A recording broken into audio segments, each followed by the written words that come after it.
किसानों के लिए भी सौगात है और ये देश के लिए भी सौगात है। सौगात इसलिए कि एक तरफ देश में कई ऐसे राज्य हैं जो उत्पादन में काफ़ी आगे हैं, कुछ राज्य पिछड़ गए। राज्यों में भी कई जिले ऐसे हैं जहाँ उत्पादकता पर हेक्टर दूसरे जिलों से ज़्यादा है। तो हमने वो जिले जो कमज़ोर हैं, सबसे पीछे हैं, सबसे नीचे हैं उत्पादन में, वो जिले चुने हैं। कम उत्पादकता वाले जिले, वहाँ सिंचाई जैसी सुविधाएं कम हैं, वहाँ निवेश के लिए भी पैसा कम बैंकों से किसान लेते हैं।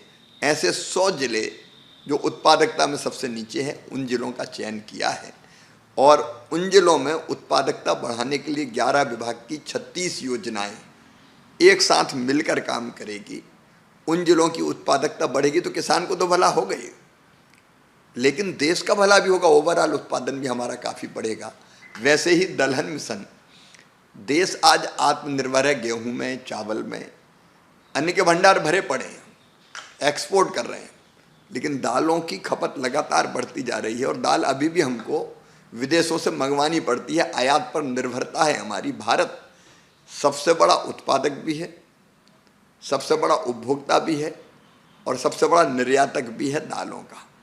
लेकिन आज की परिस्थितियों में देश किसी पर निर्भर नहीं रह सकता, इसलिए दलहन में भी हमको आत्मनिर्भरता प्राप्त करनी है और इसलिए दलहन का उत्पादन बढ़ाने के लिए और एरिया भी बढ़ाने के लिए एक विशेष अभियान दलहन में आत्मनिर्भरता के लिए हमने आज प्रधानमंत्री जी ने लॉन्च किया है।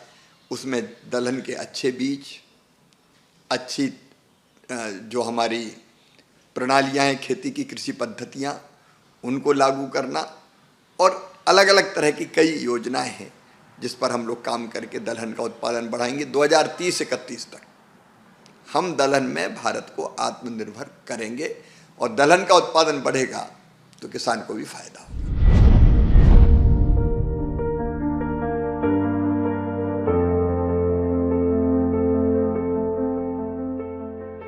मुख्य कारण एक ही है कि तो दलहन चाहिए देश को। देश की बड़ी आबादी शाकाहारी है जो प्रोटीन के लिए दालों पर निर्भर है।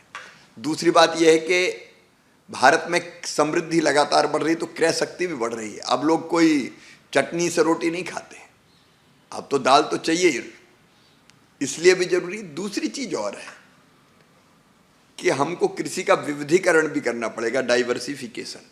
अगर गेहूं के बाद गेहूं, चावल के बाद चावल बोते हैं तो पोषक तत्वों की धरती में कमी हो जाती है, मिट्टी बीमार होती है।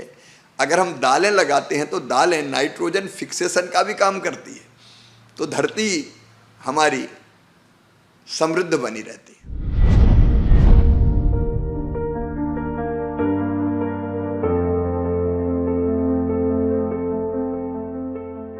किसान नहीं थे ये बात तो है नहीं, हम तो किसानों के बीच में ही थे, उनके साथ पानी में थे, उनके घरों में थे। देर रात तक हम लोग उनके साथ अलग अलग गांव में दौरा करते रहे और अब जो उनके कष्ट और तकलीफ है उनको दूर करने की कोशिश हो रही है। प्रधानमंत्री जी ने 1600 करोड़ का पैकेज पंजाब को दिया। मैं 14 को फिर पंजाब जा रहा हूँ और जितने मकान वहाँ बाढ़ में ध्वस्त हो गए थे वो मकान बनाने के लिए हम भारत सरकार की तरफ से प्रधानमंत्री आवास योजना के अंतर्गत वहाँ राशि भी देने जा रहे हैं। ज़रूरत उन्नत बीज की पड़ेगी तो हमने बीज देने का भी फैसला किया है। सिल्ट जमा हो गई है तो एनडीआरएफ की योजनाओं से हम उस सिल्ट को हटाने में भी पंजाब सरकार की मदद करेंगे, क्योंकि फेडरल स्ट्रक्चर, इसलिए राज्य सरकार के थ्रू ही हम लोग काम करते हैं।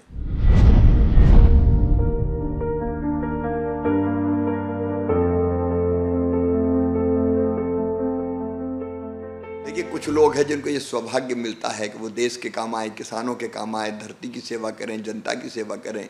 उनमें से पॉलिटिशियंस भी हैं, मंत्री, मुख्यमंत्री, सांसद, विधायक, और दूसरे होते हैं ब्यूरोक्रेट्स, अधिकारीगण। तो इनको तो दिनों रात काम करना ही पड़ेगा। हमने ये फील्ड अगर चुना है तो इसलिए चुना है कि हम देश की सेवा करेंगे, हम जनता की सेवा करेंगे, हम किसानों की सेवा कृषि विभाग में है तो करेंगे। अब वैज्ञानिक हमारा लैब में ही अगर बैठा रहे, लैंड पे जाए नहीं, अधिकारी अगर हमारे कृषि भवन में बैठा रहे, खेत पे जाए नहीं, तो काम कैसे चलेगा? फाइल से खेती समझ में नहीं आती। नहीं, हमको मेहनत करनी ही पड़ेगी। हम है काहे के लिए? पूरा का पूरा सिस्टम देखिए, अधिकारी हो या मंत्री मुख्यमंत्री, हम जनता के सेवक हैं। जनता हमारी भगवान है, अन्नदाता देवो भवा। उसकी सेवा हमारे लिए भगवान की पूजा है, और जब भगवान की पूजा करनी तो दिन और रात एक करना पड़ता है। तो मेहनत तो करनी ही पड़ेगी, हमारा कर्तव्य है, हमारा धर्म है कि हम देश की खेती, जिस पर देश की 46% से ज़्यादा आबादी निर्भर करती है, उसकी सेवा में कोई कसर ना रखें। और खेती वैसे भी इतना बड़ा विषय है कि देश की अर्थव्यवस्था उस पर निर्भर है, और दिन और रात काम नहीं करेंगे तो परिणाम नहीं ला पाएंगे, इसलिए काम तो करना पड़ेगा।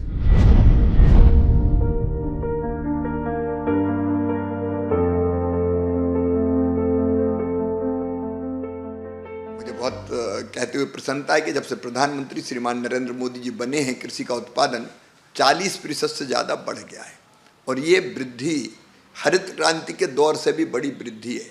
अभी भी अगर आप देखेंगे तो एग्रीकल्चर की जो ग्रोथ है दुनिया में सबसे ज़्यादा अगर किसी की है तो भारत की है। हम तेज़ी से लगातार आगे बढ़ते जा रहे हैं। आज हमारे अन्न के भंडार भरे हैं, हमारे पास गेहूं की, चावल की कमी नहीं, चावल रखने की जगह नहीं है। लगातार हम चावल एक्सपोर्ट कर रहे हैं, बाकी कृषि उत्पाद भी एक्सपोर्ट कर रहे हैं। हमारी कोशिश है कि भारत केवल भारत की खाद्य सुरक्षा सुनिश्चित तो करेगा ही, लेकिन हम दुनिया के फूड बास्केट भी बनेंगे, जरूरत पड़ेगी तो दुनिया को भी खिलाएंगे।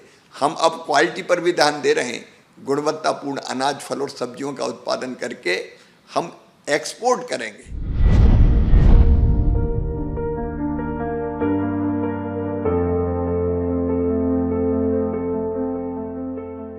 ये बहुत बड़ा पाप है अगर कोई बीज के नाम पर घटिया बीज किसान को दे दे, खाद के नाम पर घटिया खाद पकड़ा दे, ऐसा पेस्टिसाइड दे दे कि जिसमें वो तत्व जिनकी ज़रूरत है कीट मारने के लिए वो है ही नहीं।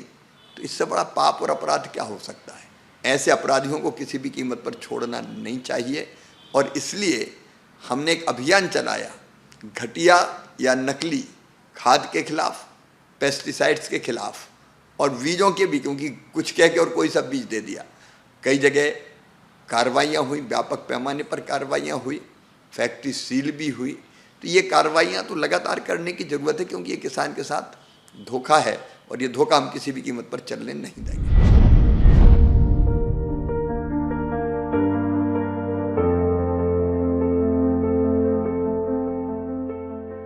देखिए, मुझे कहते हुए खुशी है कि 52 लाख किसान आज एफपीओ से जुड़ चुके हैं, शेयर होल्डर हैं एफपीओ के, और उनका टर्नओवर 15,000 करोड़ रुपए से ज़्यादा है। 1100 एफपीओ लखपति एफपीओ बन चुके हैं, और सब में किसान है, इसलिए किसान को एफपीओ का लाभ मिल रहा है। हम तो और बड़ी संख्या में किसानों को एफपीओ से जोड़ना चाहते हैं।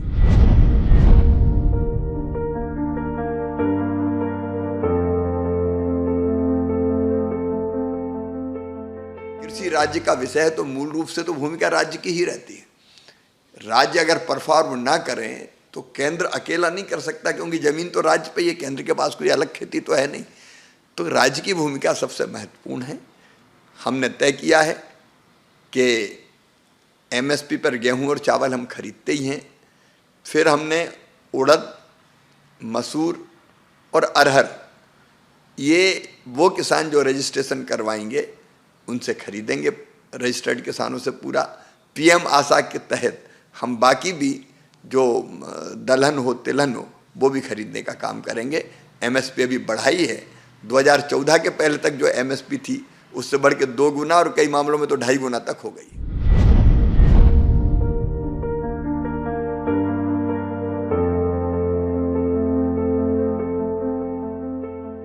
प्रधानमंत्री जी ने स्पष्ट रूप से उद्घोषित किया है, और भारत का ये संकल्प है, राष्ट्रहित सर्वोपरि, हम किसानों के हितों के साथ कोई समझौता नहीं करेंगे।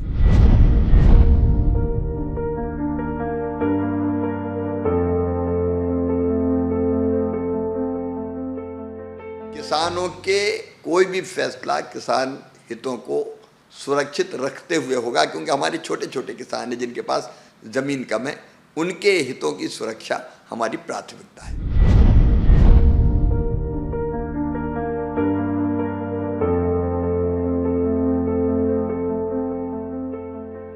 लगातार हम लोगों ने ये प्रयास किया है, केंद्र सरकार ने मैकेनाइजेशन के माध्यम से कई ऐसी मशीनें बनाई जिसमें पराली को जलाने की ज़रूरत नहीं है, बल्कि पराली को खेत में ही मिला के उपयोगी खाद में बदल सकते हैं, डायरेक्ट सीडिंग का काम कर सकते हैं, या पराली के और अनेकों कई उपयोग है। तो उस दिशा में भी हम किसानों को एजुकेट कर रहे हैं।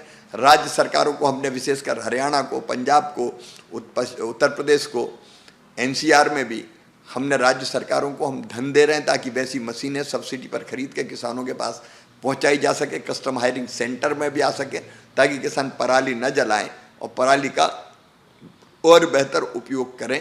और राज्य सरकारों के साथ लगातार हम संपर्क में है, कोशिश ये कर रहे हैं कि पराली का बेहतर प्रबंधन हो, वह जलाई ना जाए।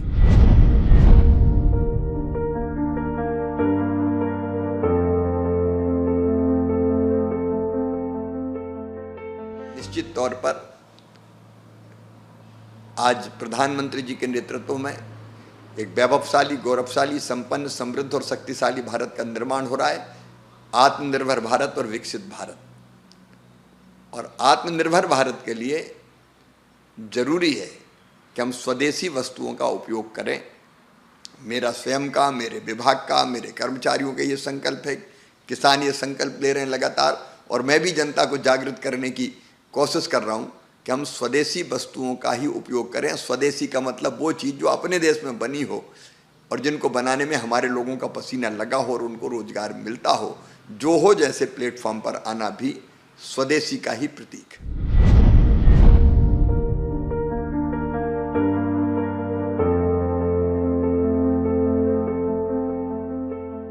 अब वहां की सरकार ने अपने पक्ष को रखा है।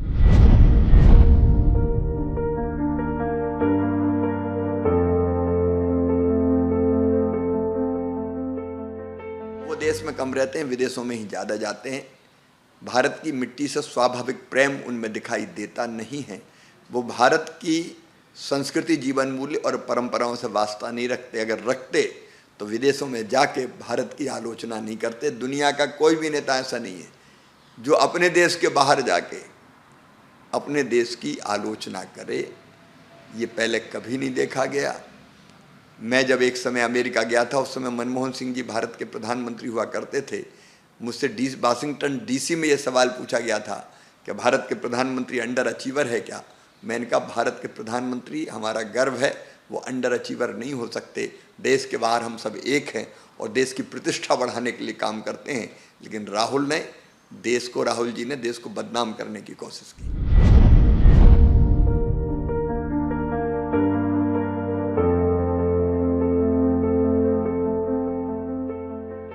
निश्चित तौर पर प्रधानमंत्री जी के नेतृत्व में केंद्र सरकार ने बिहार को जो सौगातें दी है विकास की, अद्भुत और अभूतपूर्व है।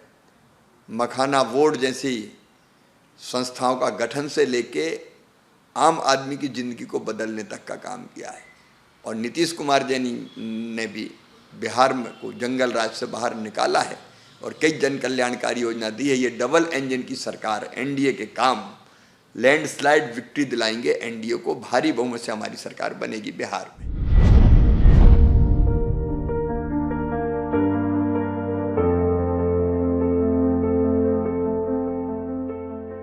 बहुत दुर्भाग्यपूर्ण स्थिति है, अराजकता का राज है। लेकिन भारतीय जनता पार्टी या एनडीए, कांग्रेस की तरह हम लोगों ने कभी ऐसा, कांग्रेस के समय तो हर कभी लग जाता था राष्ट्रपति शासन, लेकिन बंगाल में स्थिति वास्तव में बहुत खराब है।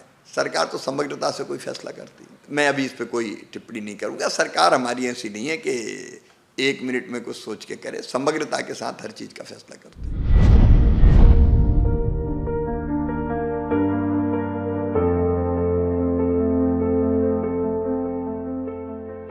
कृषि भारतीय अर्थव्यवस्था की रीढ़ है और किसान उसकी आत्मा, और किसानों की सेवा ही हमारे विभाग का उद्देश्य है।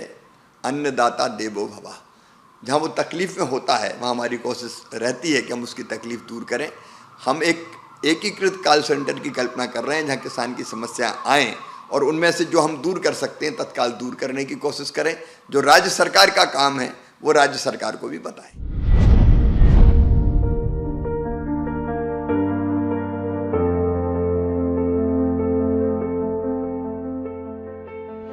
निरंतर कर्म यही उनका धर्म। लगातार 24 वर्ष तो हुए हैं उनको सरकार संभाले हुए राज्य की और केंद्र की, लेकिन इसके पहले भी संगठन के कार्यकर्ता के नाते, संघ के प्रचारक के नाते, जब से उन्हें होश संभाला है, उनके जीवन का हर एक क्षण भारत माता की चरणों की सेवा के लिए समर्पित हैं।